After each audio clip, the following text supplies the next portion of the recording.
a apresentação do professor John Dougherty, da LMU em Munich. So John, now I pass the talk to you. And I'm very thrilled with your presentation. So welcome again to our second event. Great, thank you very much. I'm just going to try to share some slides. If I can do this. Maybe I'll, great. Can you see this? Can you, okay, great. First, thank you so much to the organizers for inviting me to give this talk. I'm honored to get to participate in the second iteration of this event, which I think is a really great one. So when Marcelo very kindly invited me to speak, he suggested that a reasonable or a good topic to speak on would be some of my interest, stuff I work on in quantum theory and how this intersects with issues in philosophy of mathematics. And so I thought today I might speak a little bit about issues in quantization, philosophical issues about quantization that touch a little bit on some of its mathematical aspects. So maybe as a place to start,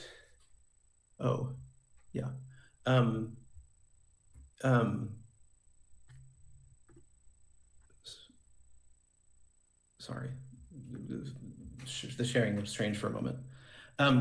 Maybe as a place to start, I can say something about, I should say something about what quantization is. So roughly speaking, quantization is some kind of construction of a quantum theory on the basis of a classical one. So I'll have to say more about what I mean by quantum theory and a classical theory, and most importantly about what it means to construct one on the basis of another. And that's what a lot of what I'll be talking about today. But even at this sort of really big, broad level of characterization, there's something maybe already philosophically puzzling about the idea of quantization. Namely, it seems backwards in a certain sense. So, it seems that reality is quantum mechanical. Physical systems entangle and interfere and violate certain bounds on probabilities that one would have from classical theory in Bell inequalities. And so it sounds as though, like what quantization is doing, is it's starting with a theory that's somehow worse, it's classical, it doesn't have all these quantum features, and then getting a quantum theory out of that, a theory that's better. And there's something sort of strange about this, because it seems as though it's a move from a theory with less information to more information, more quantum-y information. And so it'd be strange to think that like the right way to go about building a quantum theory, for example, would be by starting with a theory that can't work because it doesn't exhibit a lot of these sort of quantum features, and then modifying it somehow. Why not just put in the quantum features from the start, right? And so that's what is, I think, broadly speaking, philosophically puzzling about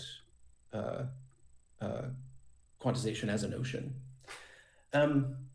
But I also think it's philosophically interesting, especially from the perspective of philosophy of mathematics, because the study of quantization in mathematics and I think in philosophy of physics is a really mathematically rich area. So as a matter of fact, sort of autobiographically, I was originally interested in philosophy of mathematics, and particularly the philosophy of what Zalamea calls contemporary mathematics as opposed to modern mathematics. That is to say, mathematics post-1950. For me in particular, I'm very interested in post-1957 algebraic geometry and homological algebra. And what drew me to quantization was that, in contemporary mathematical investigations of quantization, one finds a lot of this contemporary mathematics being put to use in a way that I think is illuminating, both for philosophical thinking about that mathematics and for philosophical thinking about the nature of physical theories.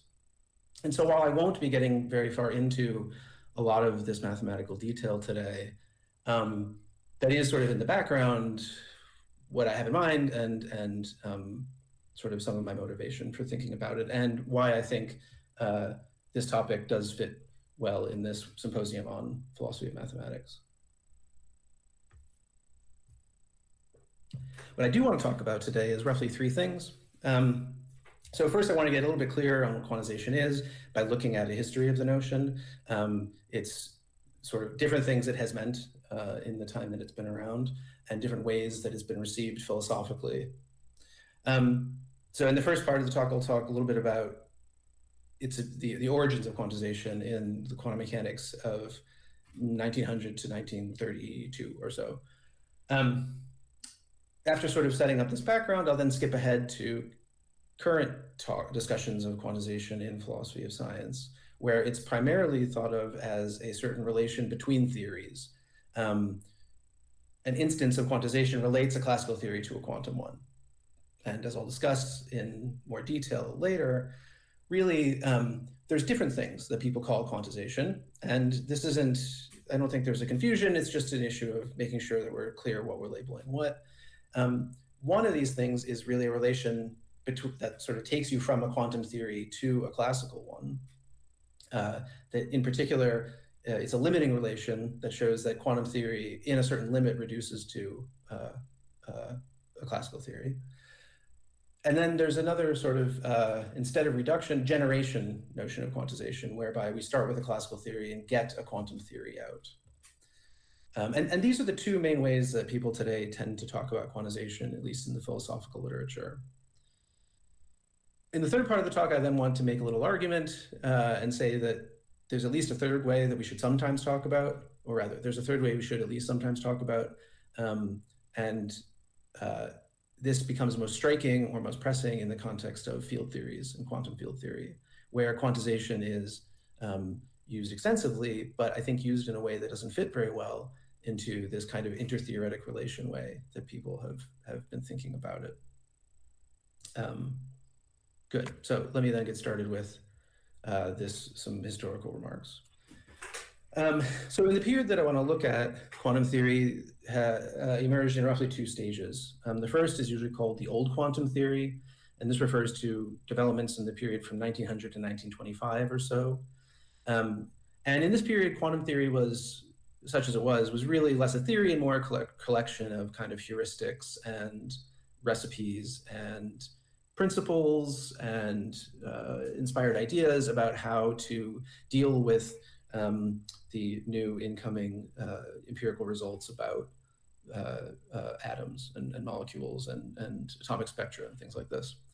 But then in 1925, we got suddenly two actual theories of this domain, namely matrix and wave mechanics. And it was very quickly recognized that these two theories are closely related and in various ways equivalent. And so these were unified by work by Schrödinger, Dirac, von Neumann, and others. And so by about 1932, we had something that you might call quantum mechanics, and in much the same form as we tend to talk about it today: Hilbert spaces, operators thereon, etc. So in both of these stages, both, that is to say, the old quantum theory phase and the matrix mechanics, wave mechanics unification stage, classical physics, and by classical here I mean Newtonian physics of particles and forces between them. Newtonian physics plays a pretty important role. It plays a different role in each stage, but it plays a substantial role in each.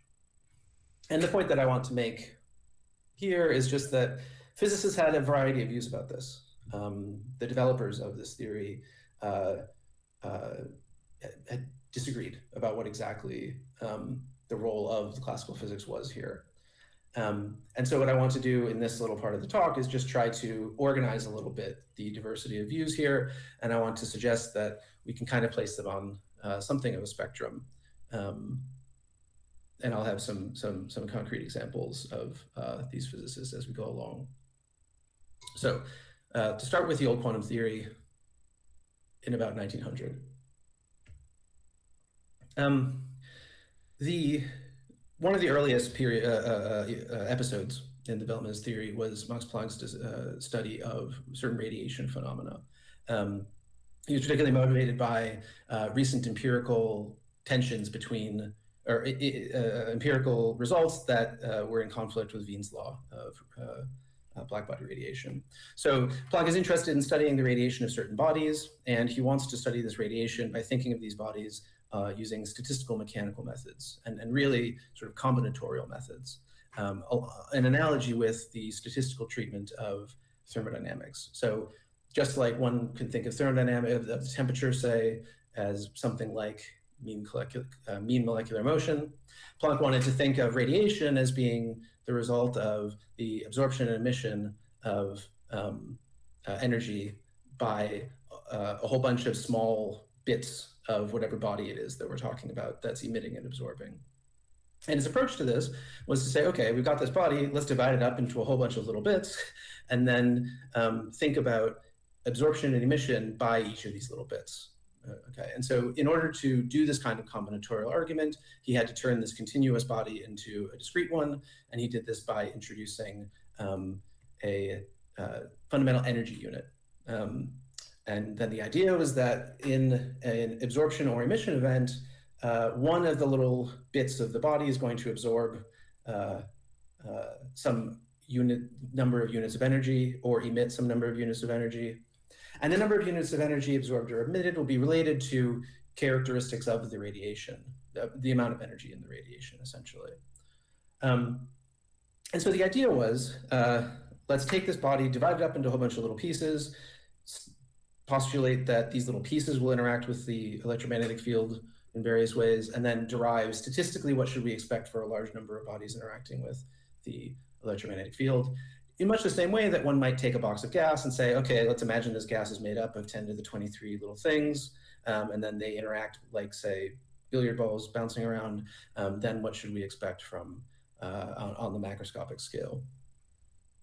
Now, what Planck found is that, so of course, this is a standard kind of move in physics, right? If you want to talk about a continuous thing, you divide it up into a whole bunch of discrete things and then take a limit. Planck found that when he tried to take the limit at the end, he got the wrong answer. That is to say, he got a description of the radiation that did not match the empirical findings that had recently conflicted with Wien's law. And so he left it as just a parameter. And in the way that he's setting things up, it turned out that the most convenient parameter to introduce is a parameter not of energy, but of action, which is energy times time.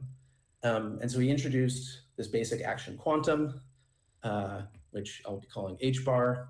And this is about 10 to the minus 34 joules times seconds. So this is a very small number. And so it's the kind of thing that you might want to treat in a kind of statistical way. You imagine you have a whole bunch of little systems that have this characteristic scale of 10 to the minus 34 joule seconds. And then you want to ask on much larger scales, what sort of radiation phenomena should we expect from this? So Planck himself, didn't really think of this as a fundamental discreteness in nature, but rather it was just part of his kind of phenomenological radiation law. But part of the reception of Planck's work, particularly following Einstein, took this to be an actual discreteness in the system rather than just in the description. So one particular place where this gets used slightly later by Bohr is in his model of the hydrogen atom, developed in sort of the 1910s. And the way that the Bohr model of the hydrogen atom worked was essentially one thought of it as a planet orbiting a sun, right? So the most common isotope, hydrogen, is a nucleus of one proton, and it has a single electron orbiting it. And so we can think of this as a two-body problem in Newtonian mechanics. And the proton is much larger than the electron, so we can think of it as a two-body problem like the orbit of a planet around the sun. And then we can just plug in orbital mechanics of two bodies, right, in the Newtonian setting. Now, this was kind of the first approach, right? So the idea was the Newtonian orbital mechanics gives the basic description of what's going on. It gives the right kind of relationships between the speed and the size of the orbit and the mass and the energy, et cetera. But Bohr added a further quantization condition, right? So it's, which is sort of what gives the Bohr model itself. He says that the solutions to the system are not just any orbits that satisfy the Newtonian orbital mechanics equations, but only those orbits that satisfy a certain equation, namely the mass of the electron times the velocity of the electron times the distance of the orbit, or the size of the radius of the orbit, has to be an integer multiple of h bar. And so this is a quantization condition. A certain quantity, this left-hand side, has to come in quanta. this is a further condition that's being placed on top of the Newtonian physics. So the idea is that the Newtonian physics gives you a correct description, but then we need to impose a further condition which throws out some number of solutions. And so this is one of the earliest instances of what I'll be calling quantization. We begin with a classical theory, that is the classical theory of a light body orbiting a heavy one, and then we add some further condition to get a quantum theory out. And the particular thing that Bohr did with this model was to describe the atomic spectra of hydrogen, and in particular the discreteness and the difference, or the separations between the energy levels. The idea here was when an electron is orbiting in a stationary state, it stays just in some circle and it obeys the laws of Newtonian physics, but then whenever it gets either absorbs or emits some radiation, it's going to gain or lose energy and jump between these stationary states. And the radiation emitted or absorbed will have an energy that's going to be a multiple of the distance, or that is to say, the energy difference.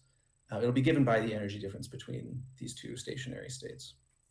So there's really two things going on here. We have mostly Newtonian physics, and then we add this further constraint in terms of quantization, and then we use extra features of this quantization to explain features of the quantum system. So a picture is really helpful here, I think. Here's a picture of the Bohr model that I took from Wikipedia, right? So this is a picture of an electron coming down from the third to the second stationary state, emitting some radiation in the process, and the change in energy is going to be a multiple of the energy difference between the second and the third. And if the atom were to absorb some energy, then the electron would jump up from say 1 to 3 or 2 to 3, et cetera. And so we have a number of classical solutions. These classical solutions are gotten by solving the classical orbital mechanics equations and then imposing a further quantization condition. This generalizes relatively cleanly, and the generalization was done.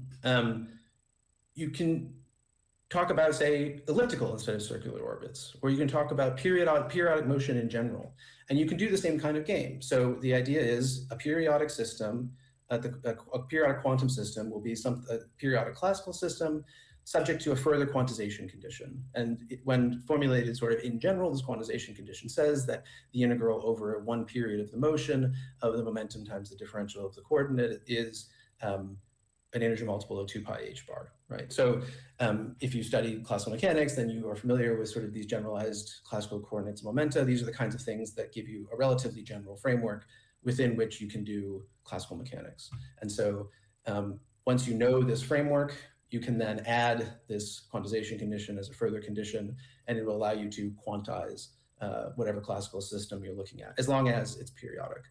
And as long as you're only looking at sort of, let's say, long time features of the quantum system. Things like, say, the spectrum of energy, of radiation that it's possible for it to emit and absorb, rather than sort of how likely it is to make the transitions and something like this. Okay, so this is, I think, the earliest kind of manifestation of quantization. It's a recipe for taking a classical theory and getting a quantum theory out by adding a further ingredient.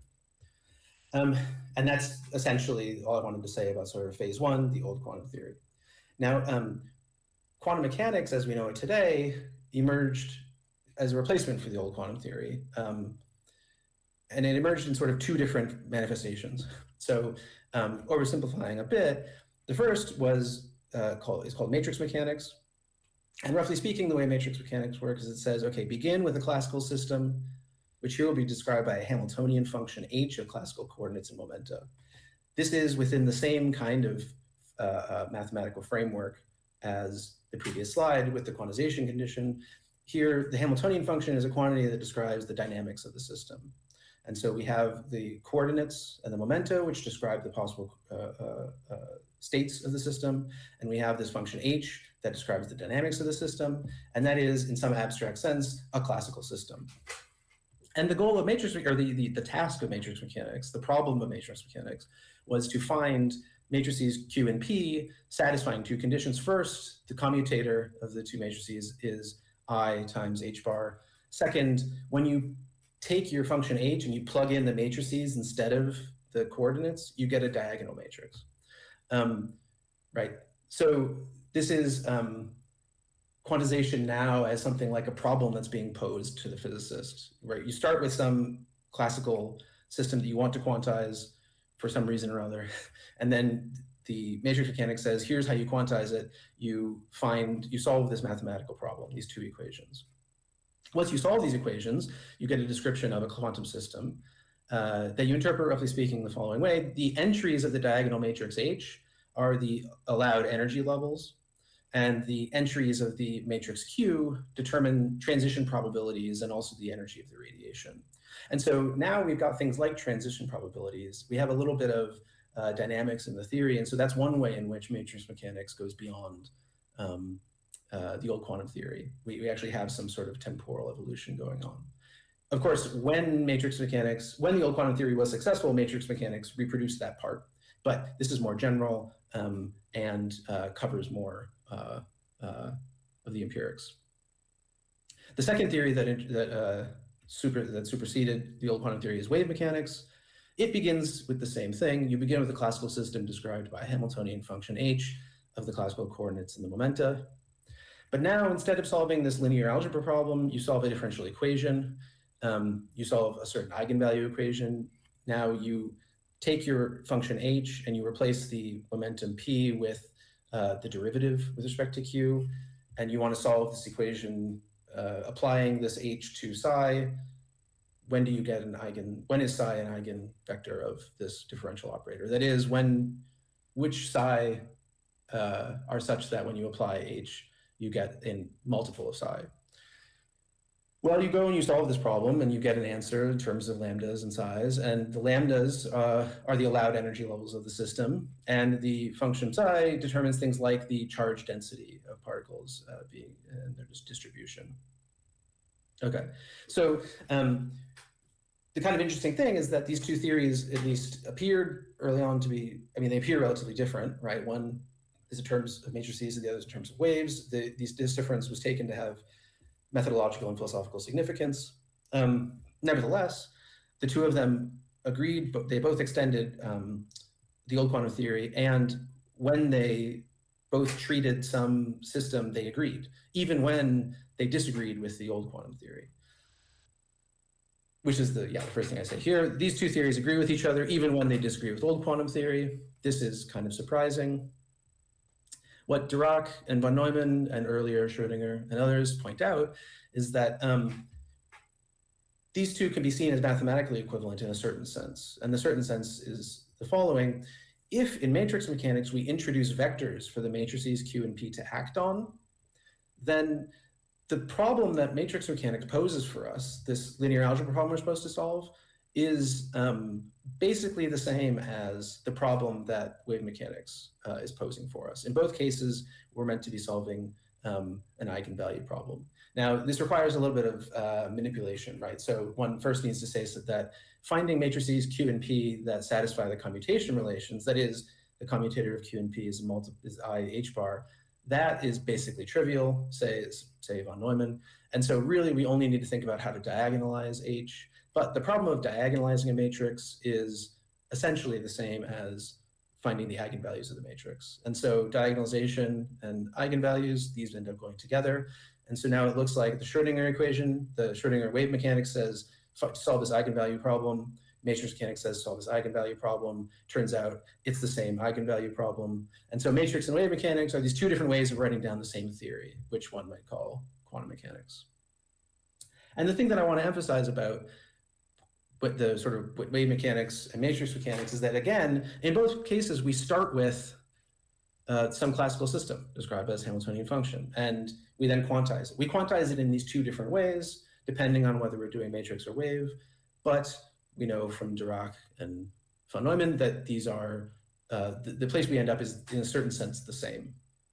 There are, of course, things one might want to say about sameness here, whether it's exactly the same theory or what, but I want to pass over that because I'm just focusing on the relation between the classical and the quantum theory.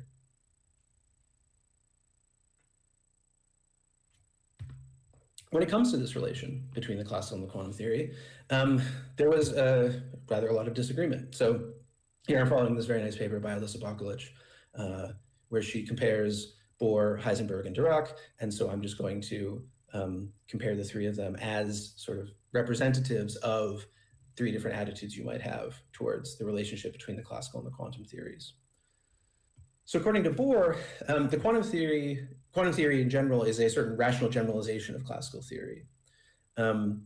And so these are, in some sense, kind of unified or the same. And so it's not surprising then that the classical theory appears in the quantum theory, because really it's, roughly speaking, the same theory.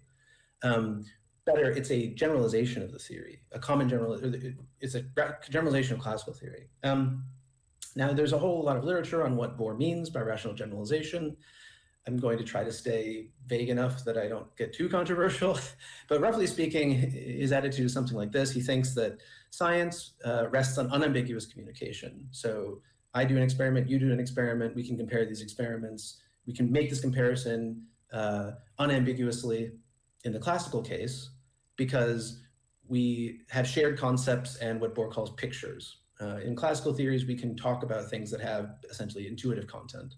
And because of this, the meaning of what we're talking about is fixed by the shared classical world to which we have access. However, in quantum theories, thinks Bohr, all we have are these mathematical symbols, these matrices and non-commutative operators and things like this. And while we can use these symbols to derive predictions about systems, these predictions are always going to be couched in classical terms. And so Bohr conceives of what's going on here as a problem of how can we maintain unambiguous communication in a context where we don't have intuitive shared concepts or pictures associated with all the different bits of our theory. In other words, when we introduce some symbolism into our theory, as we do in quantum mechanics, how can we maintain unambiguous communication? Bohr often uses the word objectivity to mean unambiguous communication here, because he has a certain conception of what objectivity amounts to. And so he's worried about how does one maintain objectivity in quantum theory? Well, he thinks what quantum theory does is it gives us certain restrictions on the use of classical concepts that allow us to endow the quantum theory with meaning on the basis of the classical theory. And it's this sense in which we're generalizing in a kind of rational way. So he thinks that the quantum theory depends on the classical theory for its meaning, and it avoids ambiguity that might arise from the conflict between the two by imposing restrictions on the use of classical concepts, the complementarity principle, for example. So the point is, for Bohr, quantization, we can think of it as, well, because the quantum theory depends on the classical theory for its meaning, we always have to have the two of them together. And so it's maybe not so backwards, because these things always come together. There's no quantization sort of always has to happen. The other end of the spectrum here is Heisenberg, who thinks that the classical and the quantum theories are like totally separate, and we ought to keep them as separate as possible. So in Heisenberg's view, physics is organized into two kinds of theories, which he calls open and closed. A closed theory is a network of concepts and laws and axioms and things like this, that describe a specific range of phenomena and are correct. He gives examples of Newtonian mechanics, statistical thermodynamics, Maxwellian electromagnetism, and quantum theory. And he thinks that the thing about a closed theory is that it's perfectly accurate and it's final. It is never going to be overturned, and in domains where it applies, it is perfectly correct. The way he does this is by limiting the scope of the theory. And so from Heisenberg's perspective, roughly speaking, when we're investigating a closed theory and we're sort of testing it empirically, what we're really doing is we are determining whether the system in front of us is within the scope of the theory. If the predictions of the theory agree with the outcome of the experiment, then the system is within the scope of the theory. If it's not, then it turns out not that the theory is wrong, just that the system we're looking at isn't in the theory scope. And so this is how he gets to maintain the idea that there are these certain kinds of closed theories. And he thinks that Newtonian mechanics and quantum theory are two of these. I want to focus on the closed theories, but just to say, as a contrast, what does he mean by open theory? These are theories that are not clearly axiomatized or fully empirically applicable. It might be temporary. So in 1929, he says, general relativity and particle physics are two examples of open theories because their axioms are not clear, and general relativity in particular has very little in the way of empirical applicability.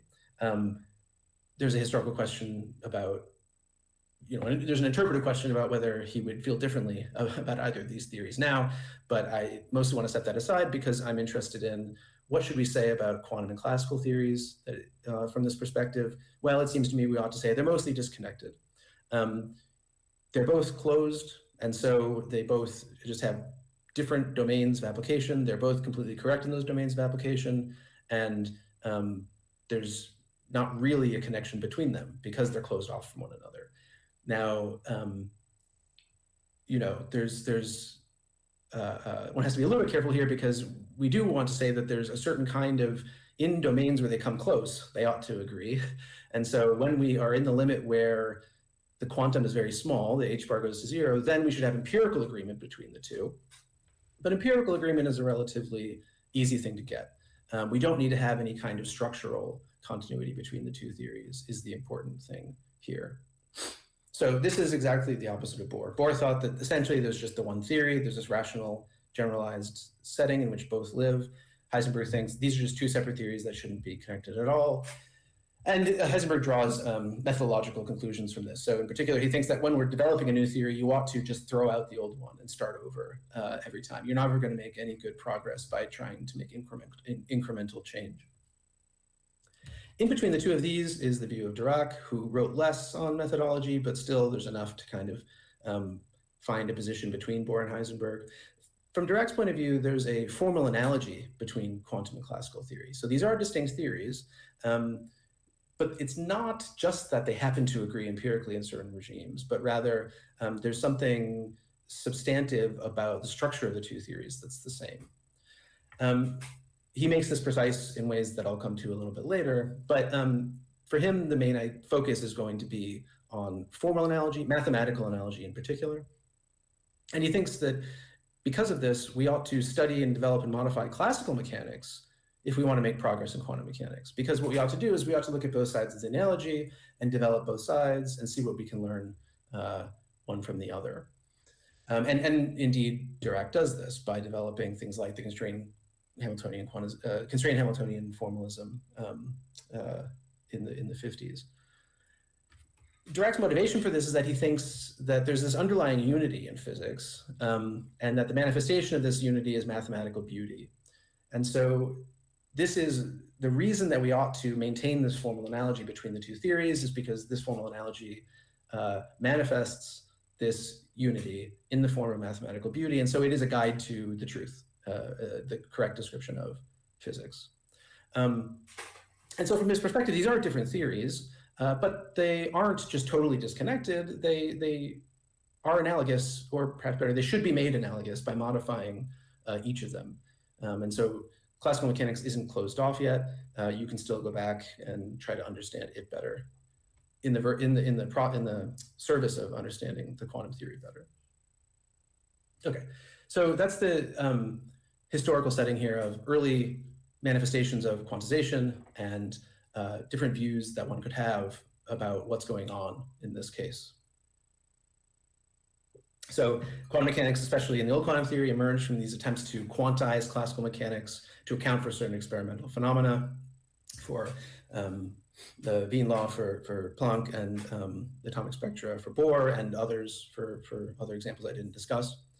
And the founders of quantum mechanics had a spectrum of views on what the relationship between the two theories are. And here I'm thinking of this as a guide to thinking about quantization. Bohr thinks these two things are inseparable. Quantum mechanics is a rational generalization of the classical theory. Dirac thinks, well, they're different, but there is a certain kind of connection and a relatively deep connection in terms of formal mathematical analogy. And then at the other end, you have Heisenberg saying, no, these things are disconnected, and we ought to sort of move on from classical physics if we want to understand what's going on quantum mechanically. Okay, so now let me fast forward to what's going on sort of these days.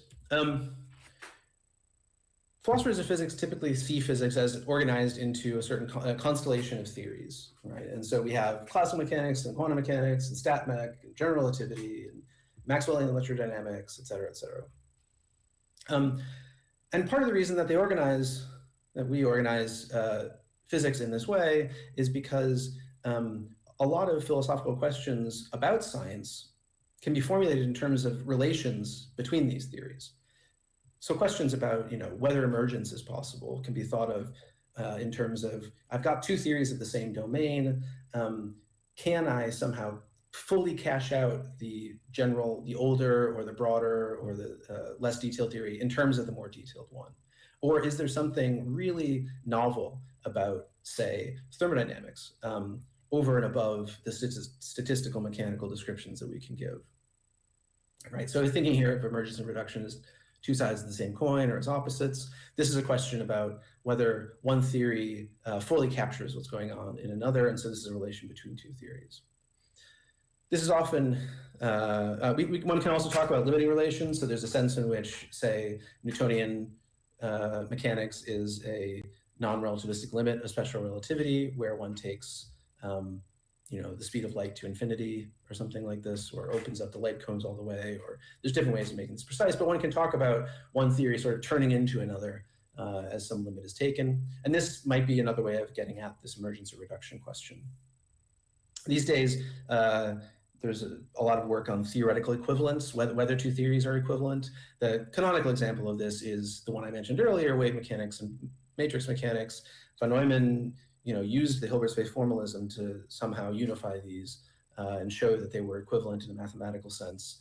And there's been a lot of work in the past, 20 years on trying to generalize this kind of move and study equivalence relations between lots of different physical theories. In particular, people have been doing this with dualities as they arise in string theory.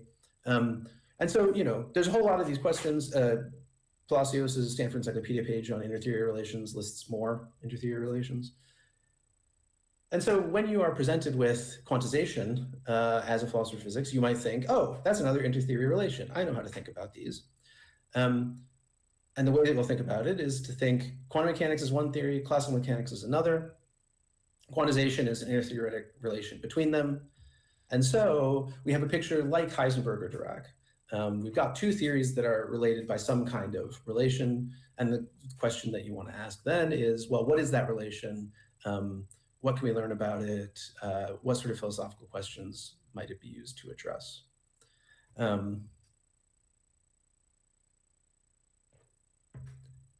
Part of the, just as another autobiographical remark, part of my motivation for starting to work on this topic is I was writing a paper with a friend where it was about quantization, and we got into an argument over whether quantization is an intertheory relation. And I think it's not, and that's what this talk is about. But so this is, I think, however, he's right that this is the dominant view. So here's why it's the dominant view. Well, because it actually does seem to capture quite a lot. So here's an example. We can think of quantization as a quantum to classical relation in the following way.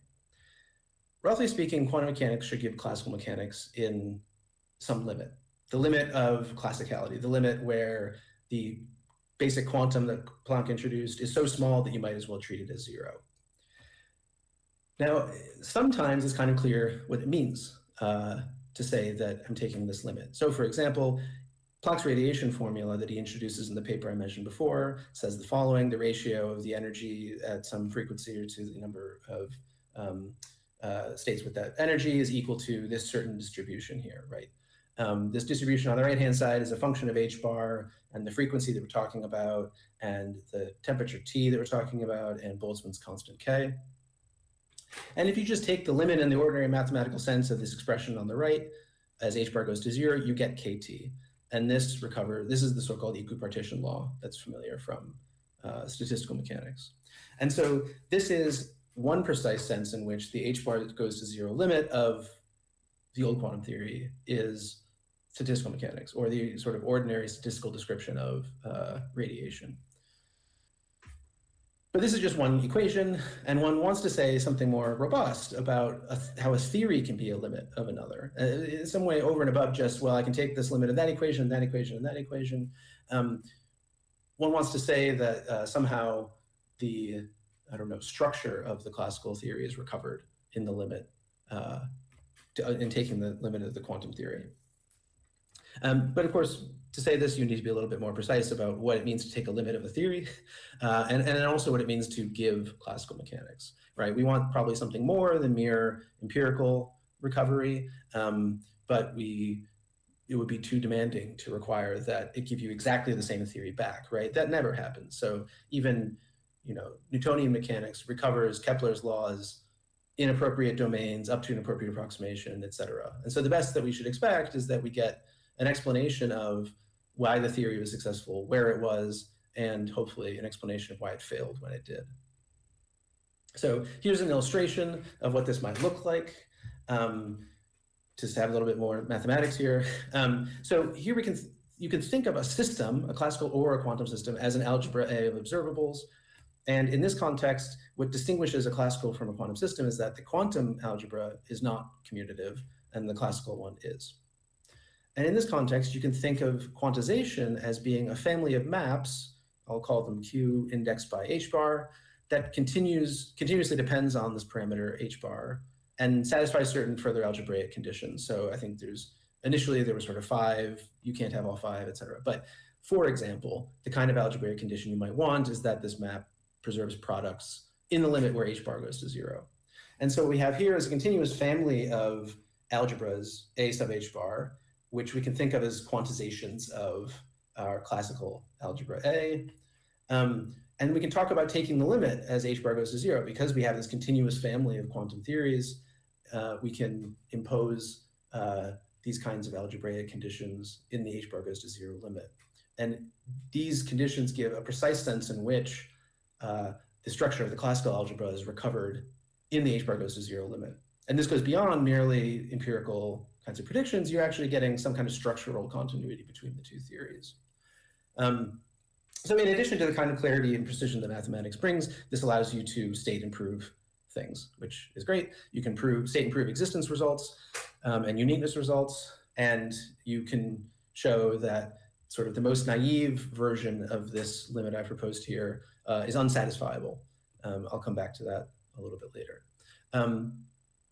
This is only one of many ways that you can try to make the limiting notion precise. Part of what's neat about this bit of the literature, I think, is that there are so many different ways of approaching quantization, and you can investigate how they relate to one another. There's a nice book, introductory philosophical book by Ben Feinsteig on this from 2022, and Klaus Landsman has a much more extensive investigation into this in a book in 2017, if you're interested in more details there. So that's an issue of what it means to take a limit of a theory. What does it mean to give classical mechanics? Well, as I said before, at minimum, you want an explanation of why the empirical predictions of classical physics were approximately correct when they were. And you probably want an explanation of why they're wrong when they are. And the kind of like most obvious obstruction to doing this is that quantum mechanics and classical mechanics just have different sort of conceptual schemes. So quantum mechanics gives you probabilities for outcomes of measurements. And neither the concept of probability nor the concept of measurement fits cleanly into the classical theory. In the classical theory, measurements aren't the kind of things that you need to really discuss, right? You can talk about interactions between systems, but basically you just have two systems interact, see how they evolve, and then at the end, you can just look at one of them and see what's up, right? And it's going to be deterministic. And so the kinds of things that we want to get out of the theory, deterministic results, not of measurements, but of just, evolution of systems, are things that it looks like quantum mechanics does not deliver you directly. And so part of the conceptual problem here in making sense of the idea of giving classical mechanics is you need to figure out how to bridge between the two theories. And again, there's really complicated things you could say, but just as a simple illustration of the kind of thing you might do, you might observe the following, Ehrenfest's theorem, which says that the expectation value of the momentum of a quantum system is equal to the mass of the system times the time derivative of the expectation value of its position. So this holds in relatively simplistic cases, and there are, of course, assumptions and et cetera, but this is one sense in which, here's Newton's second law, F equals ma. Well, it's second when you combine it with the second equation in Ehrenfest's theorem, which is that the time derivative of the expectation value of the momentum is the negative of the expectation value of the force. So what we've gotten here is we've gotten a bridge between the classical and the quantum theories by identifying the expectation value in the quantum theory with the quantity that we're interested in the classical case. This is very simplistic, and it certainly doesn't cover everything. And it isn't, I don't mean that it's supposed to. This is merely meant to be an illustration of how you might try to start bridging between the two theories. In fact, I think this sort of giving classical mechanics issue is at the root of a whole lot of philosophical interest in quantum mechanics. So a whole lot of, I think, the debates about the interpretation of quantum mechanics are in part debates about how do we understand the emergence in the broad sense of classicality from this theory. That is, how do we understand how we get the kinds of things, determinate measurement records, this kind of thing that we have in classical mechanics, how do we get them out of the quantum theory?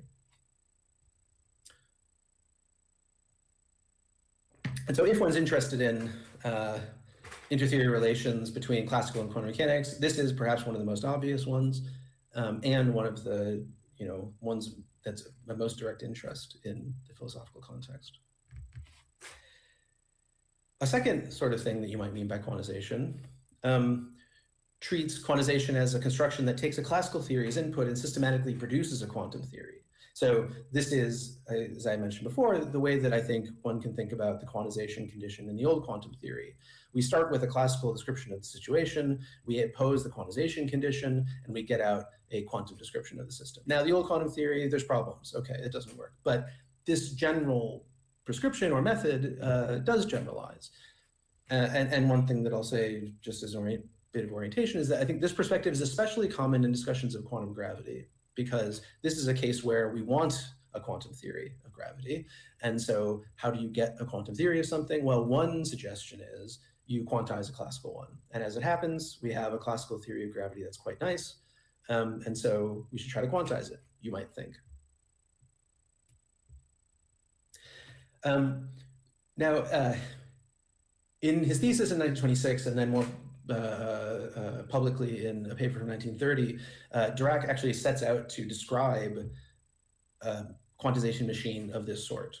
And this is the kind of way that he made this formal analogy between the two theories precise. As I mentioned before, now we're coming back to it.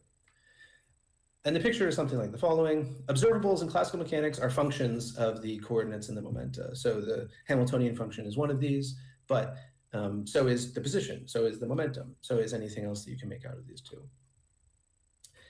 And Dirac observes, mostly because it was really hammered home by Whittaker's classical mechanics textbook that he studied as a student, that the observables of a classical system have a certain algebraic structure given by a bracket, a two-argument map that takes two observables and gives you out another observable that's defined in terms of this difference of derivatives. This is usually called the Poisson bracket. This is a bracket that is had by observables of a classical system, and it's a bracket that has a relatively clear physical significance because it generates the dynamics in the sense that the time derivative of any observable is given by the bracket of that observable with the Hamiltonian. And so the Hamiltonian generates the dynamics via the bracket. And much more can be said whenever you talk about symmetries of the system. So symmetry, the Hamiltonian version of Noether's theorem, if you're familiar with it, says that you can get, when you have, I mean, roughly speaking, when you have Hamiltonian symmetries, you can find some function which, when you combine it with the bracket, implements that symmetry transformation. And so you're going to get certain conserved quantities out of that. So this is just to say that this bracket is a physically contentful kind of algebraic structure on the observables in the classical theory. And Dirac says, okay, we've got a bracket here, and we've got a commutator in the quantum theory, and so here's how I'm going to impose quantization, or conceive of quantization as this kind of machine. It's going to be some kind of machine that sends every classical observable f to a quantum operator f hat in such a way that the bracket of f and g will be taken to the commutator of f hat and g hat up to this I h bar. And so this is then capturing a sense in which there's a formal analogy between the structure of the two theories. This analogy is embodied in this equation. One can also think you can try to think of this in terms of the classical limit, or if when we take h bar to 0, we get 0 on the right-hand side, and then the left-hand side tells us, and then this equation says that f and g commute, which we expect in the classical case. And so this might be a way of understanding what quantization could be. Now, unfortunately, you shouldn't, because this can't happen. You can prove that there is no such map satisfying some obvious conditions, and Grunwald and Van Hove did it. The basic, and I think it was Heisenberg who sort of immediately pointed out the problem, which is that the function q squared p squared and the function qp are classically speaking the same function, because multiplication is commutative, but they have to be taken to different operators by canonical quantization, because q and p don't commute, q hat and p hat don't commute, right? And so you can't have a function that takes one input and gives two different outputs, so you're not going to get naive canonical quantization. However, there are ways that you can get around this, right? So what you do is you weaken the kinds of demands in various ways. When I discussed the limiting, or the limiting notion of quantization earlier, I weakened things there by saying that the quantization map does not need to preserve multiplication, but only preserve multiplication in the limit of h bar goes to 0. So you can have this kind of requirement instead. The point here is just that canonical quantization is kind of an illustration of how you might approach this kind of quantization machine idea. And it continues to serve as a heuristic and a starting point for most more adequate treatments. You very often see in discussions of quantization, people saying things like, we're going to talk about canonical quantization. Yes, of course, that can't exist, but these are merely operator ordering problems, and it'll be obvious what to do in cases, and in general, there's various ways around it. And so as a kind of simplification, people will often continue to talk as though canonical quantization in the simple form does work. I think it's not unlike the way that we continue to use naive set theory, even though, of course, there are worries about Russell's paradox and Borelli-Forti and things like this. In any event, if you have this kind of picture, this classical to quantum notion of quantization, then there's a natural sort of thing to think, which is this is a way of coming up with new theories. And indeed, this is what people thought. So after the success of quantum electrodynamics in the 1950s, people thought, well, next thing to do is to quantize gravitation. There's a big difference between the two theories, which is that there are obvious quantum electrodynamical phenomena, and there are not obvious quantum gravitational phenomena. But as DeWitt said in a talk in 1963, while it should be stated at the outset that there's no experimental motivation for the investigation of this problem whatsoever, Richard Feynman has expressed perhaps more succinctly than anyone else the reasons for nevertheless pursuing it. Firstly, one may not be able to think of anything better to do at the moment. Secondly, by doing it, one may learn something new. And indeed, in pursuing this line of investigation, Feynman, DeWitt, and others did learn something new. They learned that the way that Dirac and others conceived of canonical quantization as applied to electrodynamics can't apply to gravity because of certain nonlinearity issues. And so in the 60s and the 70s, DeWitt, Fadeev, Popov, Vilkevsky, Batalin, others developed more and more adequate quantization machines that dealt with these kinds of problems. And so while the search for a full theory of quantum gravity continues, we did in fact learn a whole bunch of new things in searching for ways of quantizing gravity. So from this perspective, the one suggested by DeWitt and the one that kind of fits together with the classical to quantum notion of quantization, you can think of quantization as a method for generating quantum theories. And there's a nice paper by Niels Linnemann in 2022 where he discusses in detail this idea and the extent to which it's justifiable and the sort of problems that it faces. But the spirit of the idea is that given that we have some theory that's been successful in classical regimes, here I'm calling them small h-bar regimes, quantization might give guidance for the construction of a quantum theory that will hopefully be successful in quantum regimes. And so the recognition that one has here is that we can't have some sort of construction that will just give us a quantum theory when the only input is the classical theory. Because when you try to fix this sort of quantization, canonical quantization recipe, you find that in fact we need to introduce more and more structure to the classical theory. But you can think that, well, this at least gives me a constraint. This narrows the space of possible quantum theories that I might try to investigate. And hopefully, on the basis of the success of the classical theory and the goodness of quantization, the theory that I cook up on that basis will be successful as a quantum theory. And so this is a way of using the success of the classical theory and certain other principles to constrain the construction of the quantum theory. These other principles in parentheses because it's not quite clear what they ought to be, but they ought to be the kinds of things that underwrite the use of quantization to produce new theories. So these are, I think, the two main ways that philosophers of physics today tend to think about quantization in terms of intertheoretic relations. I think the one that's been discussed at much more length is the first, that is the transition from the quantum to the classical. This is, in some sense, dequantization, because we're starting with a quantum theory and then taking the h bar goes to zero limit to get a classical theory out. But this matches with the kind of intuition that quantization in the normal sense is backwards. And you can still think of dequantization as being a way of sort of getting a quantum theory out by putting constraints on how it ought to be related to the classical theory you start with.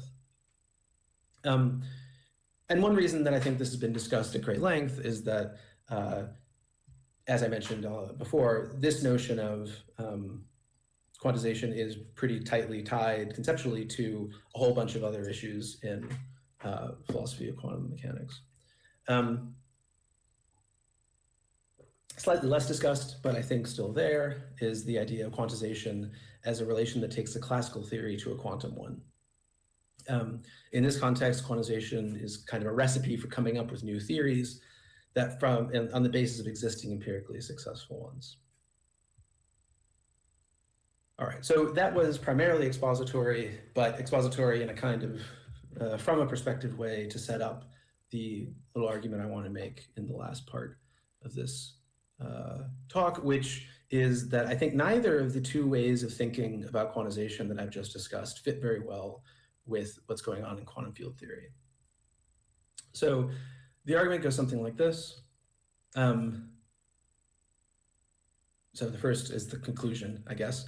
Treating quantization as an intertheoretic relation does not fit well with its role in high energy physics. Why? Well, because in this context, quantization produces a quantum theory from a classical one. And so we're talking about the quantum to classical direction. But the classical theory we start with is generally not an existing empirically successful theory, but rather a theory that is sort of constructed so as to give the quantum theory. And so the kind of role of quantization as a theory generation machine doesn't really make a lot of sense, because the thing that we're starting our generation with is sort of comes from the thing we're trying to end with.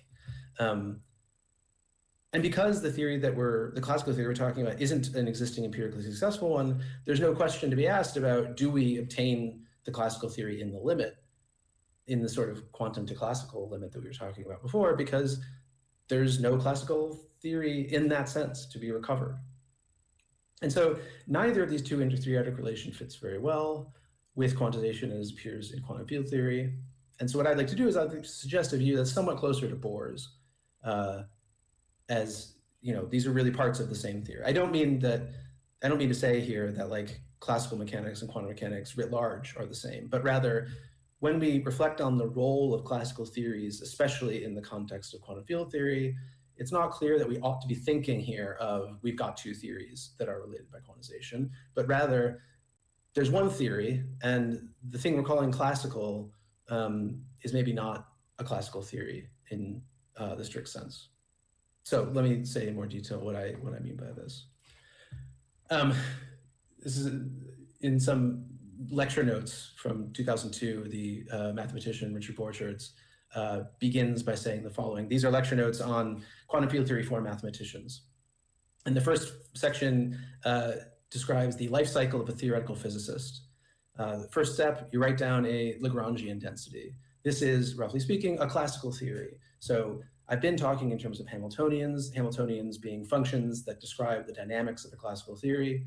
A Lagrangian is a different kind of function that describes the dynamics of a classical theory. This Lagrangian density will be expressed in terms of classical fields. After you have a Lagrangian, you write down a Feynman path integral, which is an integral over an exponential of an integral of this Lagrangian density. You then calculate the Feynman path integral by expanding it as a formal power series. A couple of steps later, you realize that this series diverges, but you ignore this. You just take the first few terms of your expansion, compare it with experiment. If you succeed, then you get a Nobel Prize. If you fail, then you start over and you write down a new Lagrangian density. Now, there's only so many Nobel Prizes, and they only so often go to high energy physics. And so you can imagine there's a whole lot of step number ones happening. And so there is this sort of constant cycle of writing down classical theories and then quantizing them. Here, quantization meaning, classical theory meaning Lagrangian density, quantization meaning Feynman path integral. So this is really a classical to quantum direction, right? The Feynman path integral here is a tool that takes a classical theory as input and it gives you a quantum theory as output. There's details and details, and there's a whole lot of interesting questions about, what exactly is going on mathematically here. But at least abstractly, what's going on is classical theory in, quantum theory out. There are also generalizations of canonical quantization to field theories, which have basically the same general shape as the previous slide. And so most of the time, it seems to me, when we're talking about quantization in the context of field theories, we're talking about the thing that theoretical physicists are doing all the time, this 10-step program that keeps cycling, right? However, I think most of these field theoretic uses don't fit into the classical to quantum direction that we were talking about before, right? The idea that we're coming up with this theory generation by starting with a theory that we know is good in the classical regime and then projecting it to the quantum. And so it doesn't fit very well with that because we're mostly starting with classical theories that don't really have empirical application. And it doesn't really fit with the quantum to classical direction because we're starting with the classical theory that we're picking up in step one and then going forward, and we're not starting with the quantum theory and taking some limit. And so what should we say? Here's to make this argument in a little bit more detail. If we think of this as an instance of the quantum to classical transition, then some things do sort of fit. As in the case of quantum mechanics, it's possible to formulate various precise versions of taking the h bar goes to zero limit of a quantum field theory. It's harder and it's harder in part because the sort of mathematical status of quantum field theories is a little bit more difficult to get clear on, but at least at the sort of level of simplistic examples I've been given, it's not too hard to find them. So for example, you can recover the Coulomb potential of classical electromagnetism from quantum electrodynamics. It's just the Fourier transform of the vacuum polarization. So, I can get at least equations from each theory that matches in much the same way that I was talking earlier about taking the h bar goes to zero limit of the Planck expression to get the equipartition theorem. And the desire then might be to say, can I generalize some more robust notion of taking a limit of theories to this case? And one can investigate this, but most of the standard model of particle physics concerns phenomena that aren't covered by any classical theory. So the standard model of particle physics, our current best theory of high energy phenomena, roughly consists of 3 or 2, depending on how you count, but I'm going to say 3 parts describing 3 fundamental forces: the electromagnetic force, the weak nuclear force, the strong nuclear force. Now, it's true that there are classical electromagnetic phenomena. And so in some sense, the standard model does cover some classical phenomena, or better, what I mean to say is there are some phenomena for which we have a classical and a quantum theory that are compatible in regimes where they overlap, and the quantum one is better in higher energy regimes, let's say. But when it comes to the weak and the strong nuclear forces, there isn't a classical theory of this. There just aren't phenomena involving these forces at the classical level. The weak nuclear force describes the decay of nuclei by emission of electrons and other leptons. The strong nuclear force describes the binding of protons and neutrons within a nucleus and quarks into protons and neutrons. And these are things that just happen at atomic scales. And so there just aren't phenomena to be had at the classical level. And so there can't really be a classical theory of them. And so it doesn't really make sense for at least 2/3 of the standard model to ask, do I get the right theory out by taking the h bar goes to 0 limit, because there just isn't a classical theory to try to be going to, right? So there's no, if the game is, can I explain the success of the classical theory in the regimes where it was successful and explain why it failed where it did? Well, there wasn't an approximately correct classical prediction in the first place for either the weak or the strong force. And so that's just not a kind of task that I can undertake. And so, if we think in terms of this quantum to classical limiting relation, quantization just can't be a matter of recovering the right classical theory in the h bar goes to 0 limit, because there isn't one. And so, this is one place where I think there's an important difference between the field theoretic and the non-field theoretic case. It's at least, it seems easier to, in the non-relativistic regime, think of having a classical and a quantum theory of the same system, and then taking some limit to recover the classical from the quantum. But when we think about the kinds of phenomena that we're trying to cover with most of the field theories in the standard model, it just doesn't really, it's not just that there wasn't a classical theory beforehand, it's that now it's not clear what a classical theory would be, right? And so even if you could recover some kind of theory in the h bar goes to 0 limit, what is it a theory of? Not at all clear, I think. And so I think that thinking in terms of this quantum to classical relation is not going to be a good way of approaching quantization in this context. Okay, so what about the other intertheoretic relation that I discussed, the classical to quantum one? Well, indeed, attempts to quantize electrodynamics and then gravity were attempts to generate a quantum theory from an empirically successful classical one. And it's true that the little life cycle of a theoretical physicist I had a few slides ago involves generating quantum theories on the basis of classical ones. And so this is, at least at first glance, a more fitting sort of conception about what quantization in this context means. However, empirically applicable quantum field theories in high energy physics, here I'm thinking again about the standard model, about electrodynamics and the weak from the strong forces. These are not generated from empirically successful classical theories. As I just said when discussing the quantum to classical relation, the phenomena that are covered by the weak and strong nuclear forces don't have a classical theory.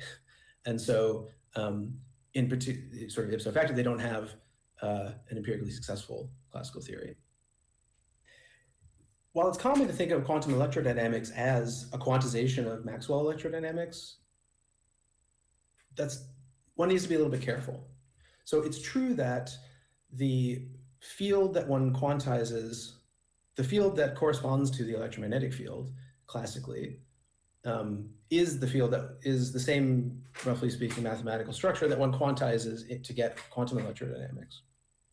However, it's not the case that the interaction of that field with matter is, in the classical theory, is what you quantize to get a high energy theory. Rather, when you want to introduce matter into the theory in the quantum electrodynamics, the thing you quantize is a theory in which matter is fields. And not only is matter fields, modeled by fields, but these fields are valued in skew commutative numbers, that is to say numbers where AB equals minus BA.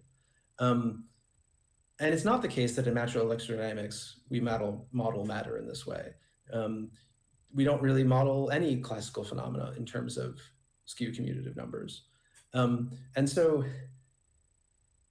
really, I think essentially none of the classical field theories that we quantize in quantum field theory are empirically successful classical theories, right? Because they involve either domains that don't have any sort of classical phenomena in them, or inclusively, they involve this kind of skew commutative Grassmann number value fields, which don't have any classical empirical application. And so I think really neither of these two conceptions of quantization as an intertheoretic relation fit very well with the kinds of theories that one quantizes in the field theoretic case. And so what should one say instead? Well, the way that I set things up in the history section was to say there's a third option. And so I'm just going to suggest one think a little bit about that option. I need to stop putting scare quotes around classical every time I say it. So I'm going to try to just say pre-quantum now. The theories that one quantizes in the field theoretic case are pre-quantum theories. They are in some sense classical because they satisfy things like the classical Euler-Lagrange equations. You describe them in terms of fields that are assignments of values to points of space-time. You have a Lagrangian or a Hamiltonian to describe the dynamics, which are deterministic, et cetera. But these pre-quantum theories are not like any field theory you encounter classically because they involve skew commutative fields and because they involve non-abelian gauge symmetry, this kind of thing. And so questions of reduction here, I think, are inappropriate. We shouldn't be talking about the quantum to classical kind of thing we talked about in the first example. These pre-quantum theories don't have empirical application, or at least direct empirical application. And so questions of generating new theories on the basis of old successful ones are also inappropriate because we don't really have, it's not clear what success would even mean for a theory like this. And then one thing which I haven't really illustrated, but I think is clear when one spends time and reflects on this is that, you know, I said, oh, these are these really weird theories that we get. We've got these skew commutative fields and we've got these non-abelian gauge fields. Where do these come from, you might ask? Well, they come from a desire to have a quantum theory with certain properties. And so you design a classical theory such that when you quantize it, it has those properties. And so really the classical or really pre-quantum theories that we're thinking about here are constructed so as to give the right quantum theory rather than being prior to the quantum theory. So this is, I mean, they're prior in the sense that you quantize them to get the quantum theory, but they're posterior in the sense that the quantum theory and the desire to have, for it to have certain properties comes first. And so I think that it's worth thinking about a way in which this classical or pre-quantum theory could be thought of as part of the theory that we're talking about here. Somebody else has already suggested this, or at least I think you can read Steven Weinberg as suggesting this in his influential textbook from 1995 on quantum field theory. He's not interested, or he doesn't frame this in terms of inter versus intra-theoretic issues, but I think that if you adopt the perspective that he advances in this book, then you're led to a certain intra-theoretical conception of what quantization is doing. So let me tell you briefly what Weinberg's conception here is. So he argues that quantum field theory is the natural result of combining quantum mechanics, relativity, and cluster decomposition. Cluster decomposition is a somewhat technical notion that I don't want to talk about right now because it's not particularly relevant. Quantum mechanics, well, that's what we're talking about, so that's got to be in there. And then relativity is supposed to be just, it's a discovery that we made, and so we want to implement it, in particular special relativity in the form of Poincare invariance. Now, by arguing in this way, Weinberg means to be suggesting that, in some sense, saying that we're going to do quantum field theory is not saying very much. Field theory, I think at some point he says, quantum field theory itself has no content. What he means, of course, is that the content is just quantum mechanics, relativity, cluster decomposition. Quantum mechanics and relativity are familiar sort of physical theories. Cluster decomposition is, he thinks, a necessary precondition for doing science. And so we're not really assuming very much about the details of the dynamics of the system. We're just assuming that we can do quantum mechanics and relativity together. How do you get this perspective? Well, in the following way. Weinberg says, quantum field theory is essentially about collections of particles, and in the quantum formalism, operators that create and annihilate these particles to create larger and smaller collections. And the way that we should think about what a quantum field is for Weinberg is that it's a certain linear combination of these ladder operators whose relativistic transformation rules are compatible with those of the ladder operators. So we have sort of the basic real stuff, in some sense, is the collections of particles, the operators that create and annihilate them, and the transformation rules for these. And then on top of this, we have fields. And fields are really just sort of summaries of the lower level ladder operator stuff. And so we demand that the relativistic, so this is where you get the quantum mechanics from the operators. And then relativity comes in demanding that the transformation rules of each are appropriately compatible. And there's what's kind of nice and what Weinberg observes and the way he structures this book is to show that, well, really quite a bit follows from, a lot about the sort of structural framework of quantum field theory follows from adopting this perspective. A lot of things that were on older conceptions of quantization imposed by hand here fall out naturally from this conception of what quantum fields are. This conception of quantum fields also fits very well with Weinberg's sort of methodological approach to high energy physics, which is these days called effective field theory. According to this methodology, one's supposed to write down the most general possible Lagrangian, including all terms consistent with assumed symmetry principles, and then that will give you sort of the most general theory of the system that you're interested in that's compatible with quantum mechanics, relativity, cluster decomposition, and the assumed symmetry principles. And so the conception that Weinberg's advancing here is that, So the Lagrangian function I mentioned before is this function that describes the dynamics. Why would you want to use the Lagrangian function to describe the dynamics? Well, for two reasons. First, it easily allows for the imposition of symmetries, which is, you know, what the effective field theory methodology sort of starts from. And then second, it's easily converted into a Hamiltonian form, and then we can do the stuff on the previous slide. And so this is where the sort of intra-theoretic conception of, or this is where the relation between fields and particles hooks up with the effective field theory methodology by using the Lagrangian to impose symmetries and then transforming into the Hamiltonian, which fits well with the ladder operators. And so on this perspective, I think quantization should be thought of as an intra-theoretic relation. We have certain assumed symmetries of the quantum theory. These symmetries give us a Lagrangian because we're just supposed to write down the most general possible Lagrangian consistent with those symmetries. And then the general framework, we turn the crank, the Lagrangian gives a Hamiltonian, the Hamiltonian gives the particle dynamics, and that all follows from the fact that the fields are really just collections of particle operators. And so Weinberg's given us this conception where fields are really just sort of this organizational principle. They allow for the convenient description of very general theories. And we want to describe very general theories because we want to pursue this kind of effective field theory approach.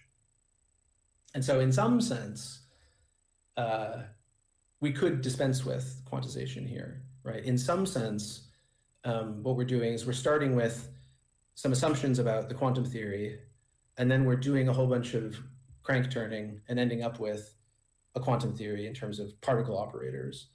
And this diversion through fields is done with the, I mean, it's meant to be a minimum of theoretical assumption, a minimum of extra information, and a maximum of convenience. And so in some sense, it's merely a matter of convenience that we use quantization on Weinberg's perspective. So I think that this is an attractive view, but not quite right, for the following reasons. Weinberg's view makes the pre-quantum theory a means for generating a quantum theory from quantum input. And so this fits well with the idea that quantization is supposed to be this kind of generative thing in this context, and the idea that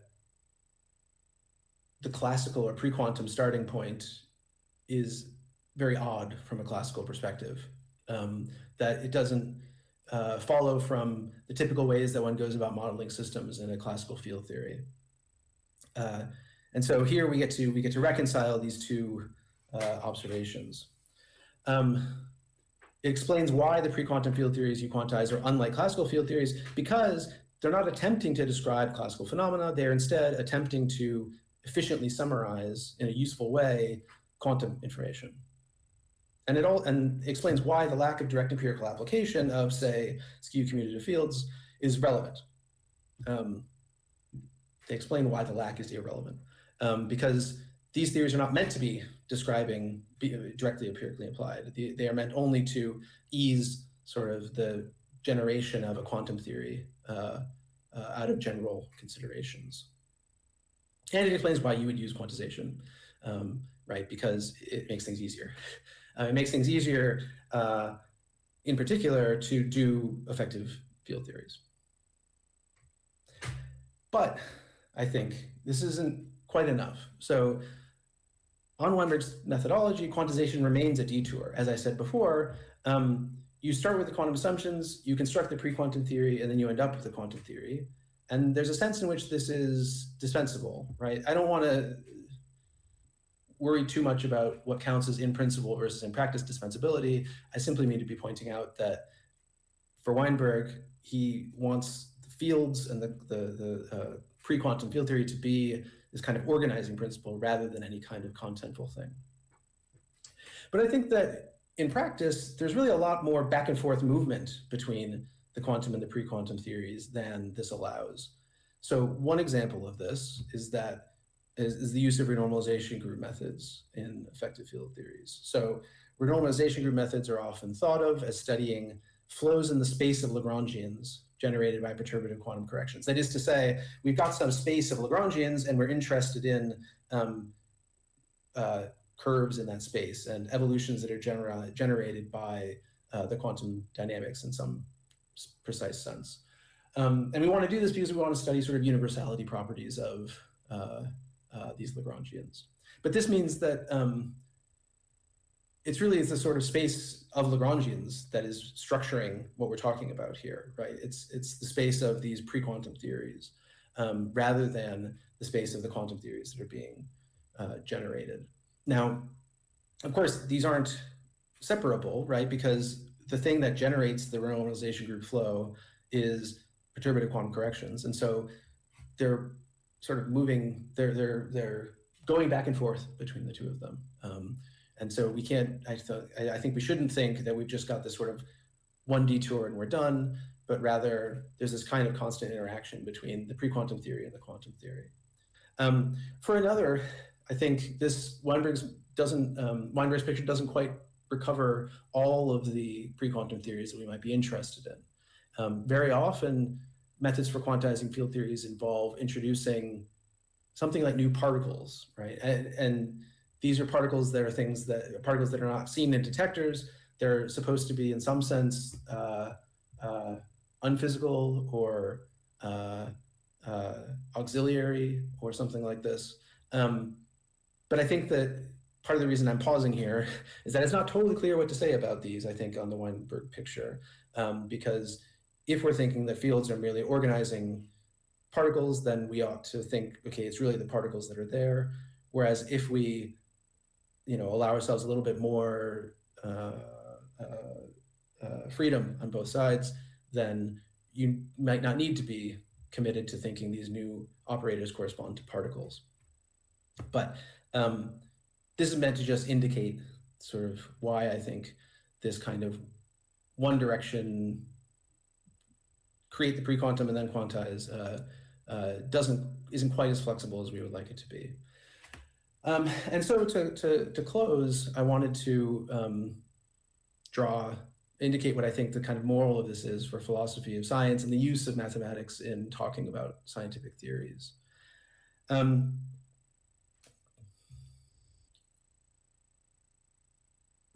So philosophers of science very often model scientific theories as collections of mathematical objects. So I said earlier, philosophers of science often organize physics into theories.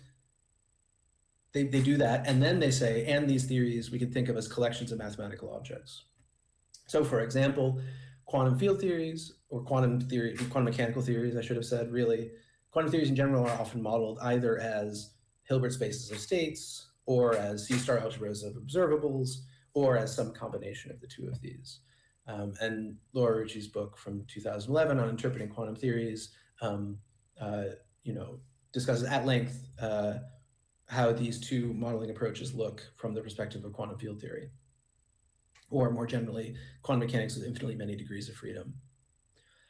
And the idea here is that we are generalizing the treatment of theories in mathematical logic, where in mathematical logic, a theory determines a set of models in the sense of model theory. And so the idea is we're going to think of a scientific theory as being a collection of models in much the same sense, except, well, the mathematical objects that we use, like Hilbert spaces and C-star algebras, aren't always obviously endowed with the structure of a model of a first-order theory in some language.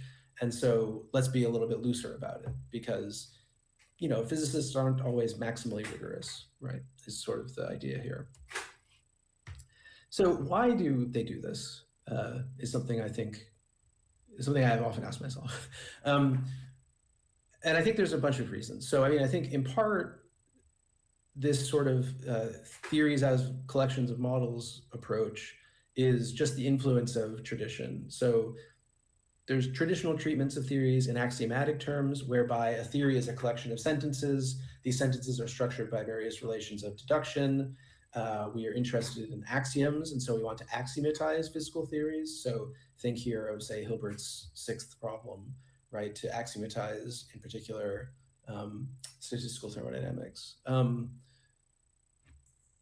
This kind of conception of theories is very close to a logical one, and it's one that one can and people have applied to scientific theories. In the 20th century, this sort of philosophical approach faced a whole bunch of criticisms, and part of, I think, the general reaction to many of these criticisms was to say, okay, we're going to shift away from the use of, say, deduction relations as the core idea, but we'll maintain, mathematical logic has a whole bunch of tools in its toolbox. We don't need to just talk about sets of sentences and deduction relations that hold among them. We can talk about model theory just as well. And this allows you a bit of flexibility in responding to some of these criticisms. And so in part, I think the reason that people approach things this way is they used to approach them in a different way, and then there were problems, and so they made some minor changes, and now we're left with this. But I think that also it's like a reasonable way to approach things, and I think that in certain cases it seems like a natural thing to do. So Hilbert spaces in quantum mechanics, or Lorentzian manifolds in general relativity, or symplectic manifolds in classical mechanics, or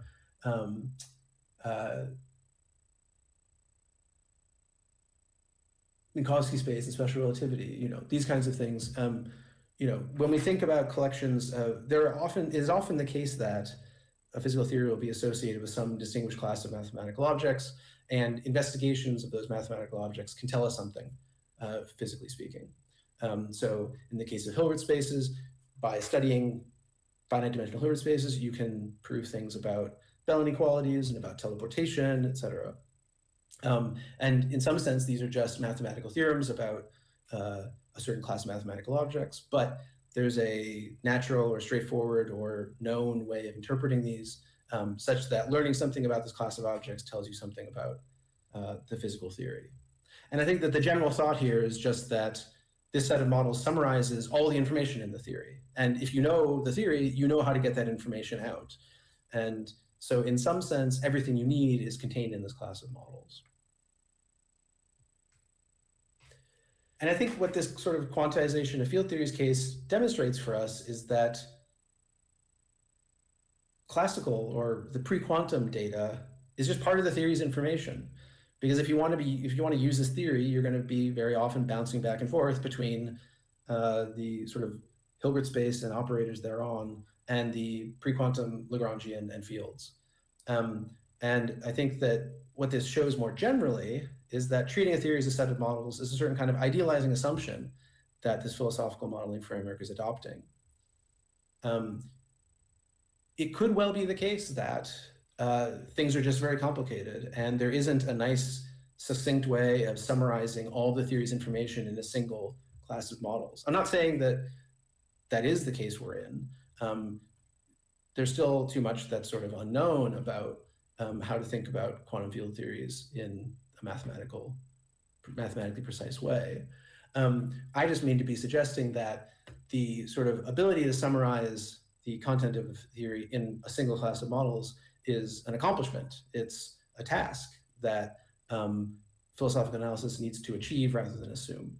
So philosophical analysis, I think, should start with these applications and derivations that are part of the theory that one knows how to do sort of somewhat implicitly by learning the theory, and then see if you can construct a set of models as an output of an analysis. Maybe you can't. That doesn't mean, I don't think, that the theory does not admit of philosophical understanding, just that the way we often approach attempting to understand scientific theories might not apply as straightforwardly in these cases.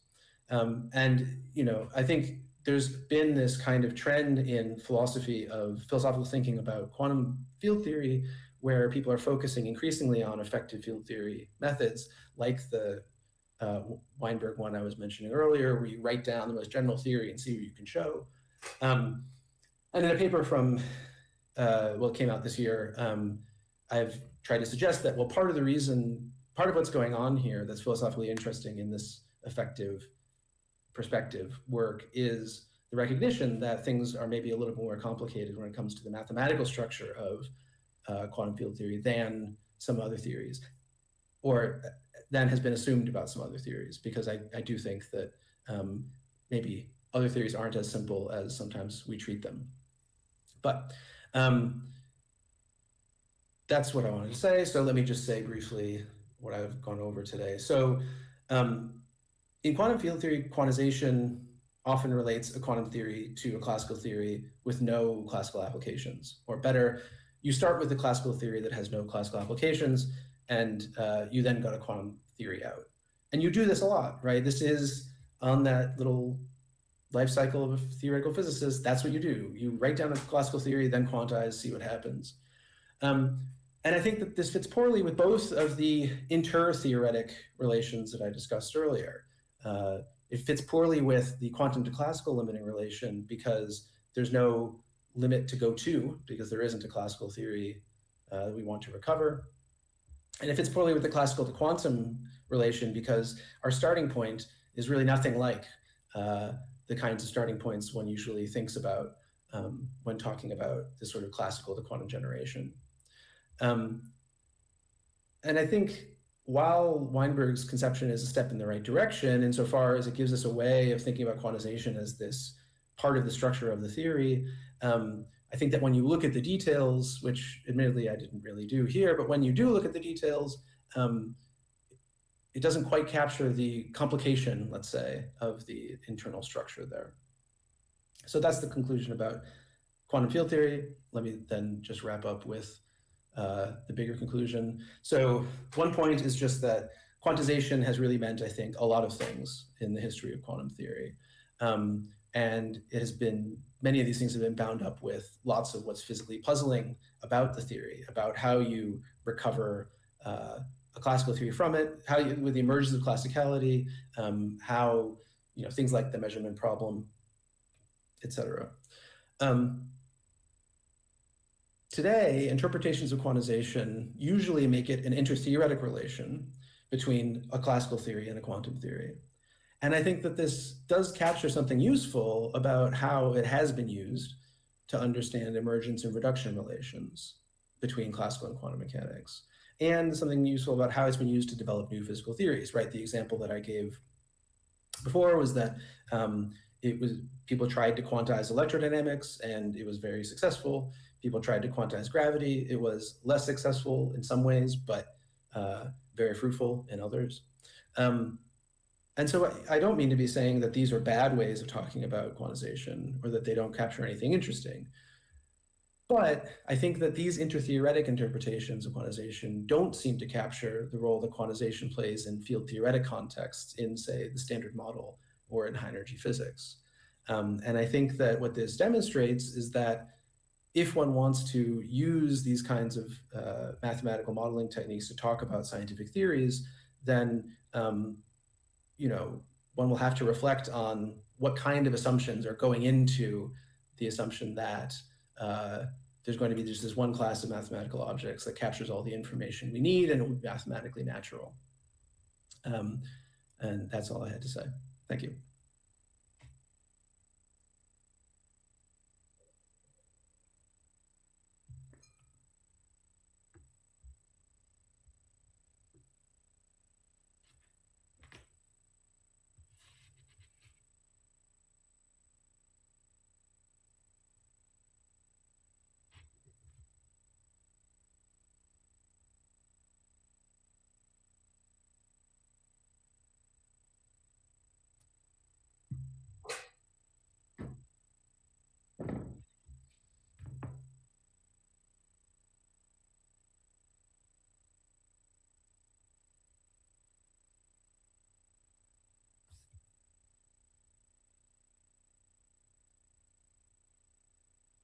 Set of observations or frequencies in a discrete set of events.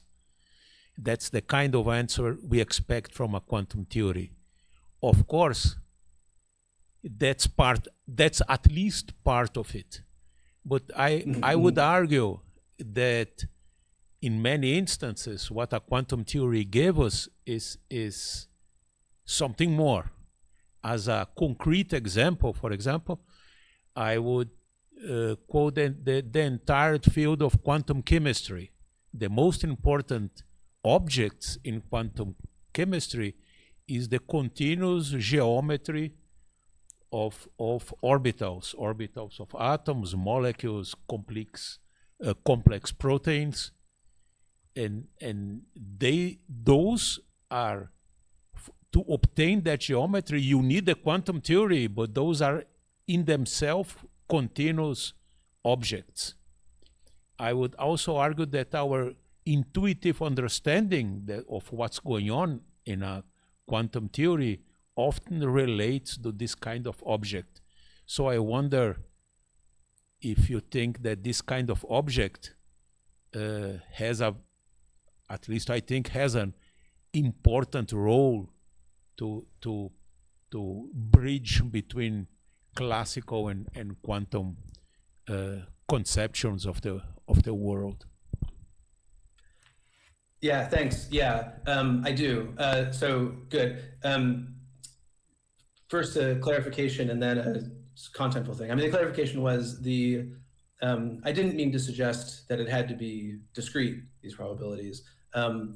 What I meant to be pointing out was that it's not always clear how the conceptual framework of Newtonian particle mechanics is related to the conceptual framework of Hilbert spaces or so. And so the point about probability distributions versus determinate outcomes was simply meant to be like here's a first question you might have. It's a first question I had when I learned about quantum mechanics in school. So that's just to say I didn't want to really be restrictive about discreteness or probabilities being the main thing. The contentful thing I wanted to say is that I do think that these kinds of structures in quantum chemistry, and I think there are other kinds of cases in other areas of applicability where quantum mechanics gets applied. I think that these really are an important part of the content of the theory. So I think that very often when one thinks about, I guess it's very often when philosophers think about the content of a physical theory, it seems to me they think primarily about the empirical content, and then they set aside things like all of the calculation techniques and the paradigm applications and the kinds of unobservable structures that are part of the theory that underwrite these calculations, or at least they treat them as secondary.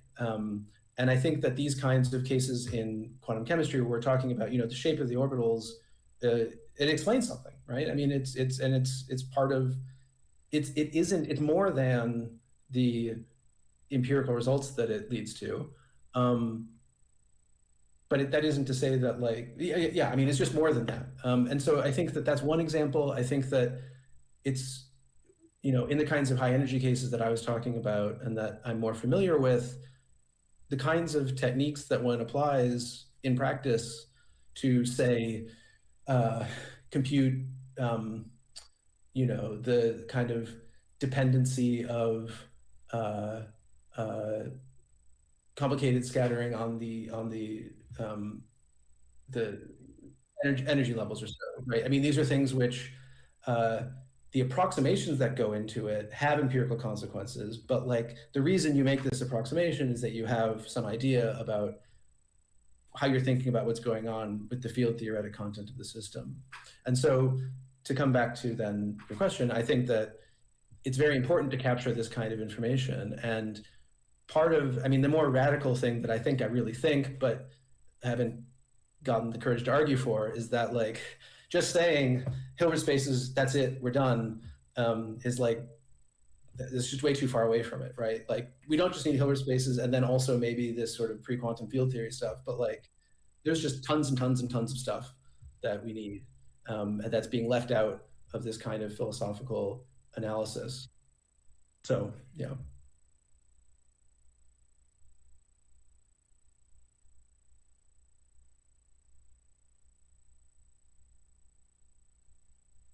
Yeah.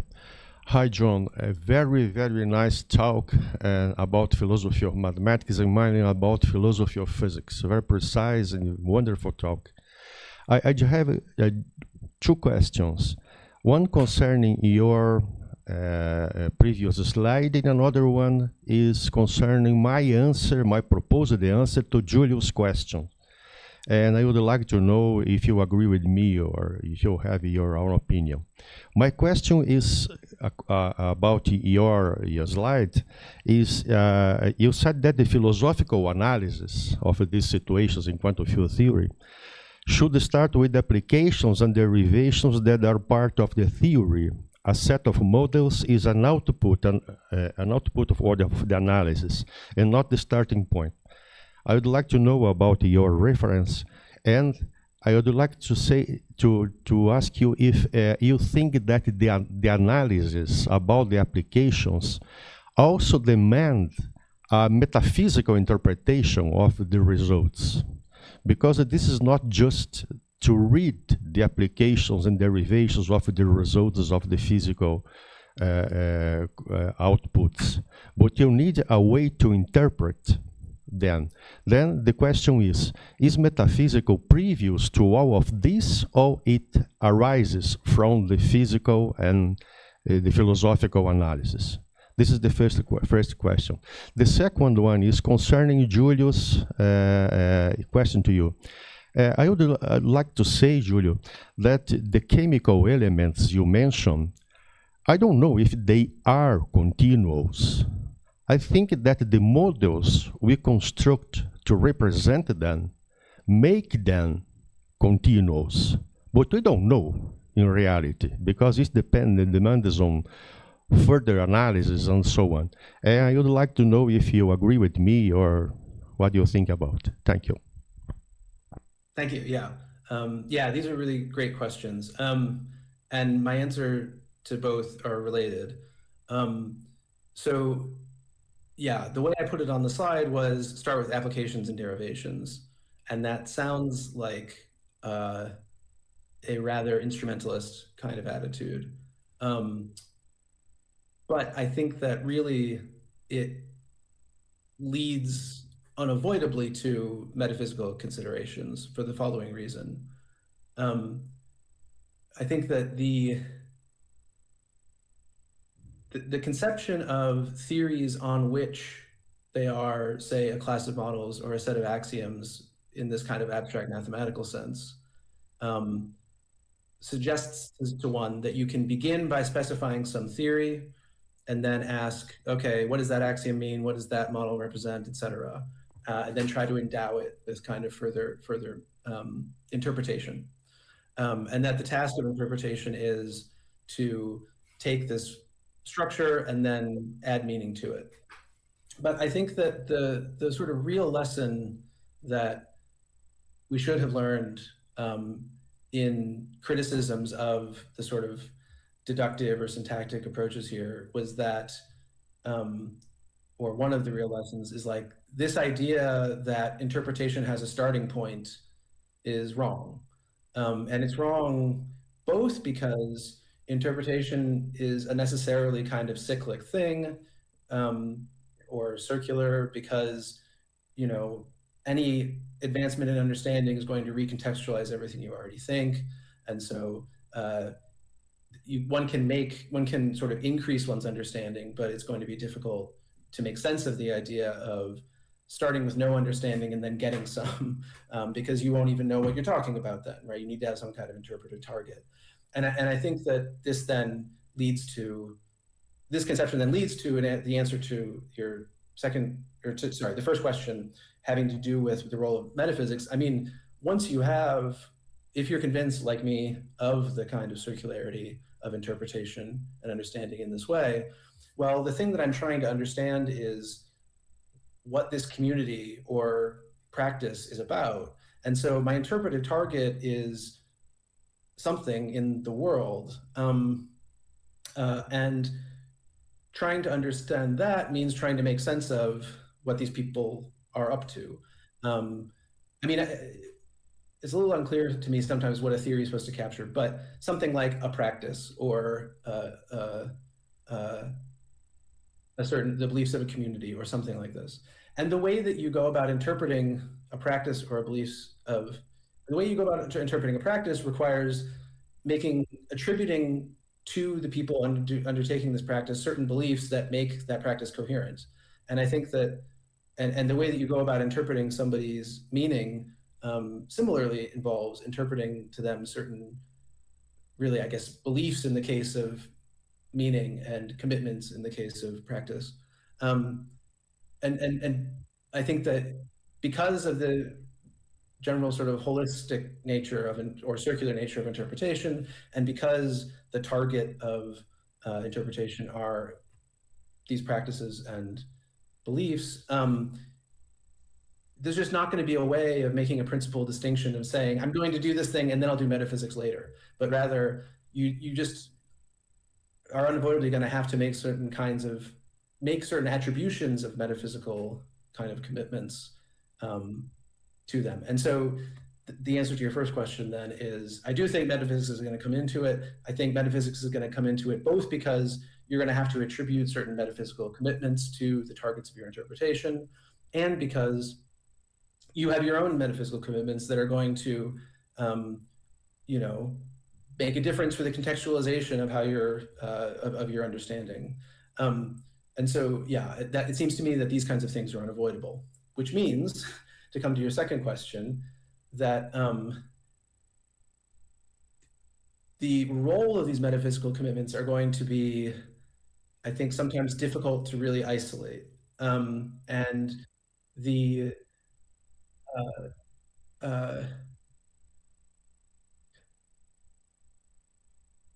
well, yeah, I guess what I want to say about the disagreement about continuous versus discrete in these chemical objects is that I'm really not quite sure what to say. I'm not quite sure what to say for the following reason. It seems that to me, the reason to say that it's discrete, despite the kind of natural interpretation of the mathematics in continuous terms, is the reason to say it's discrete is because one has certain philosophical commitments or metaphysical commitments. And as I just said, that's okay. And that should influence one's interpretation. What I'm worried about is, despite the fact that there is this kind of metaphysical or broader philosophical influence on interpretation, it does seem that we can, in many contexts, talk about the literal meaning of something. And it seems that the way that we talk about the literal meaning of something is we come up with these situations where we can distinguish between the literal meaning of something and the actual use to which it's been put. And so when you give me a case like this quantum chemistry case where we have object that kind of naturally seems to be interpreted as a continuous object. I'm not always sure whether I should think that what we've got here is the theory says it's continuous, but we don't take that part of the theory seriously. Or if I should say the theory says it's continuous and I believe that part, or whether we should say the theory doesn't even really say that it's continuous, right? For sure, mathematically speaking, it's continuous, but like if what we're up to is understanding the beliefs and practices of this target and they don't think that it's continuous, then that's just, they're using the model to do something that doesn't match what we were calling the literal interpretation. And so we should reconceive the literal interpretation. So this is a very non-committal answer, sorry, but that's at least the things that I worry about in this disagreement. I don't know what to say.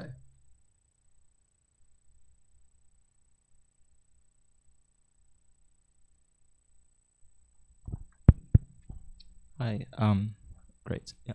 Thank you very much for the nice presentation. I come from mathematics and not so much physics, not so much philosophy. In particular, I do dynamical systems and probability. So this turned out to be a quite accessible presentation to me. So thank you very much for that.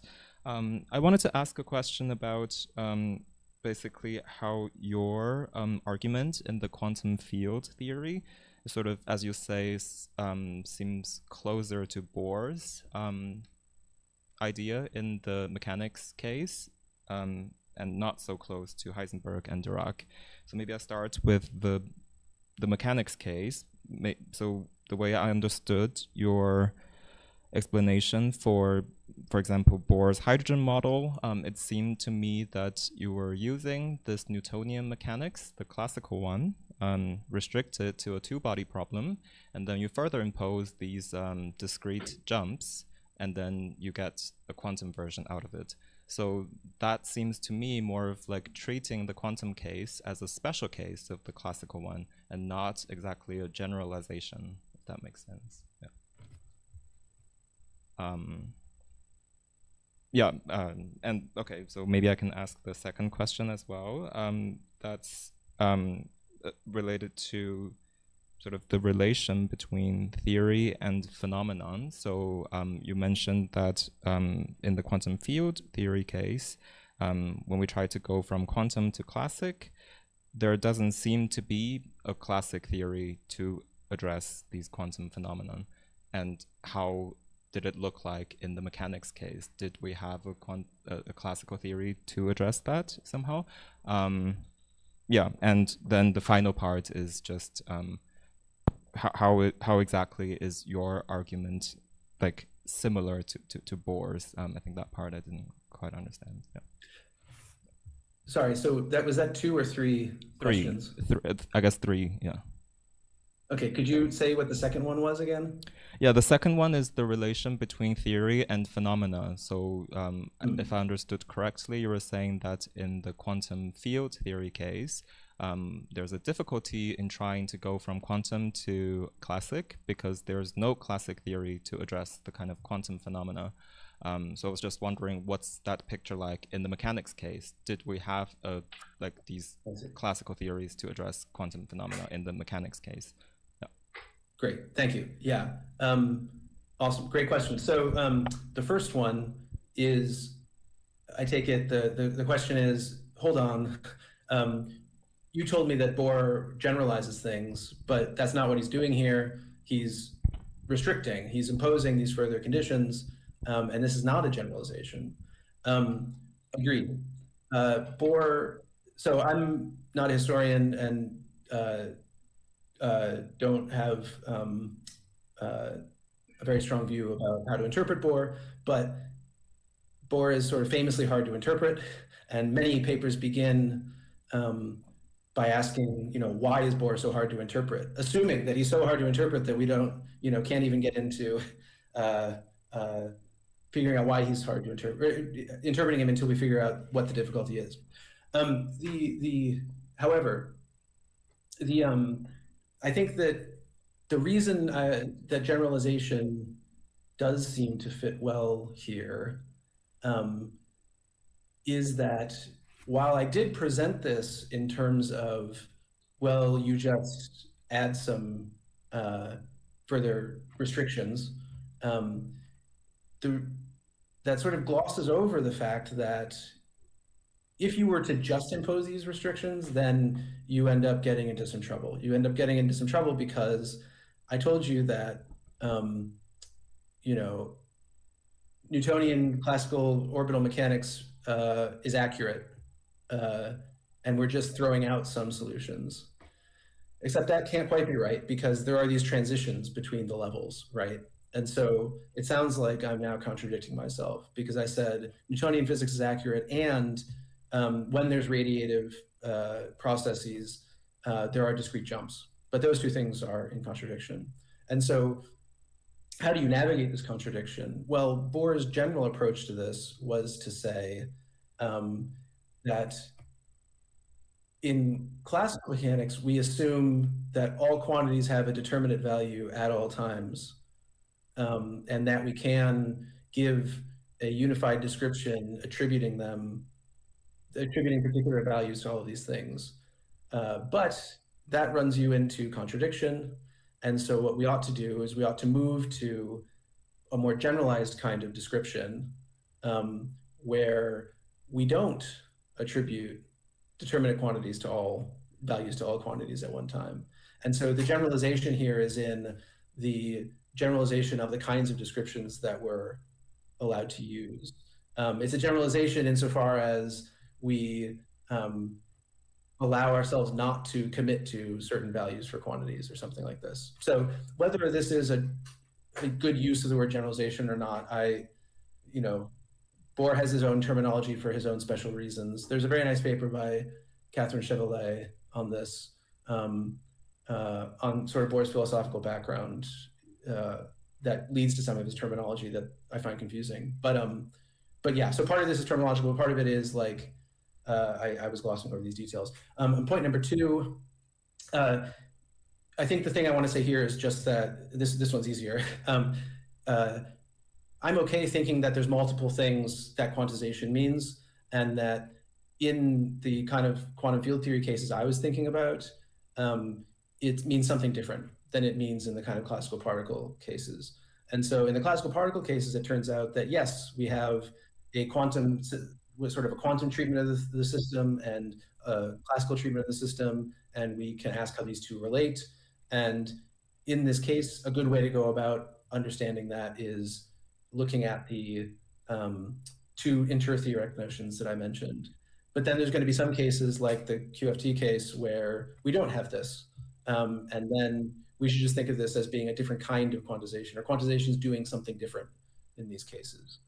This ends up meaning that there's a pretty big difference between the two kinds of theories, which I'm not totally happy with, but I need to think more about what to say there. And then I'm sorry, I forgot the third.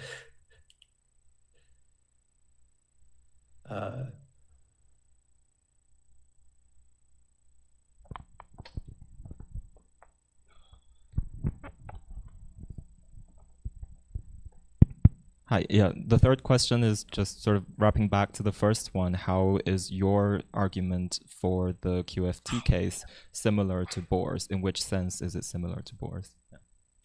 Right, thank you. Yeah. It's similar in the sense that there's one theory that is encompassing all of this stuff. So I need to think more about what the usefulness of Bohr's notion of rational generalization in this context. But the role of Bohr and Heisenberg and Dirac here was in part because this is supposed to be an introduction to this topic, and so I wanted to have some of the background there. But then also I wanted to set up that, well, there is this way of thinking about quantization whereby it sort of takes place within a single theory. And so we don't need to think in Heisenberg's one where we just have these disconnected theories, or in Dirac's way where we have these theories are connected by analogy. You might just think, well, part of the content of the theory is given by this pre-quantum stuff, and we should ask, what role does that pre-quantum stuff play? Whether we should think of this in terms of complementarity and this rational generalization stuff, I'm less decided on because I don't understand Bohr as well as I would like to. But that's definitely a question for future research.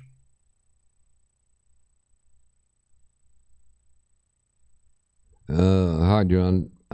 Thank you for your talk. It was very interesting. I have a question. You mentioned model theory as a possibility for representing the complexity of the question you're discussing. And I'm wondering here, what level of model theory are you thinking of? Because this is higher order theory, in which if you don't control what you're putting into, doesn't have a correct semantics, has no interpretation which we can make sense of. You know, to be, for instance, to be able to get a compactness theorem, for instance, you need to control the hierarchy of types you're using, and the hierarchy of types you might need for this. To use model theory in this, I can't even imagine them. I mean, it's not even branch theory of types would be sufficient. So this is my question. In what sense do you understand model theory as being useful in this sense? Because for model theorists like myself, this is a very interesting question. Thank you. Thank you. Yeah. Then my answer will be disappointing, I think, which is I mostly think it's not useful, but I think maybe it's interesting that it's not useful. The reason that I introduced it here is that I spent a while, so it seems to me that philosophers of science very often appeal to concepts from model theory when understanding mathematics in general. And so they talk about isomorphism as being structure-preserving bijections. And when asked about this, they say, well, that's what they are in model theory, and model theory is a good way of thinking about mathematics in general. So I had in mind here the book by Button and Walsh on philosophy of model theory, where they're a lot more sensitive to the issues here, but they say, look, there's a natural way of thinking about mathematics in general, which is that it's a science of structure. And there's a natural way of thinking about structure in general, which is that it's what model theory talks about. And so while it's going to be the case that we're going to be interested in mathematical objects that are not abstract elementary classes, we can still think about mathematics in general as being about structure, and structure here being structure in the model theory sense. So a lot of my, I mentioned on one of the early slides that I got into thinking about a lot of this stuff because I was interested in homological algebra and other areas where model theory is a little less useful than in sort of abstract algebra, right, in the Göttingen sense. And the way that, it was kind of a long road, but the road was essentially, it looks to me like philosophers of science very often make a bunch of assumptions about the nature of the mathematical objects that go into a theory that are very puzzling. And so then I asked myself, why do they make these assumptions? And it seems like I can explain why philosophers of science do this if I assume that in the background they have something like model theory in mind. And then when you go and look at the debates about the structure of scientific theories from the 20th century, you indeed find people being maybe a bit sloppier than you would like about what model theory amounts to. And they kind of, run it together with, well, model theory, that's just using, defining groups as binary operations on a set or whatever. And that's just not true. Model theory has, the tools and results of model theory apply in a relatively restricted context in the way that you were just saying. Restricted because you need to assume something so that you can get something out, right? And so I think that what I was suggesting here is that philosophers of science often think that we can summarize the content of a theory in basically model theory. And they think that this is useful because we can then talk about reducts and ultra products or whatever. And these will track interesting kinds of structure. But then you point out to them, well, you point out the thing that you just pointed out. And they say, well, yeah, but that's details and details. And like, basically it's the same thing. But I think it's just not. And so like part of what's going on in the background is I'm trying to suggest model theory is not going to be as useful here because it will have all the complications that you are pointing out. So yeah, sorry, this is basically saying this will not be interesting for model theorists, but you know.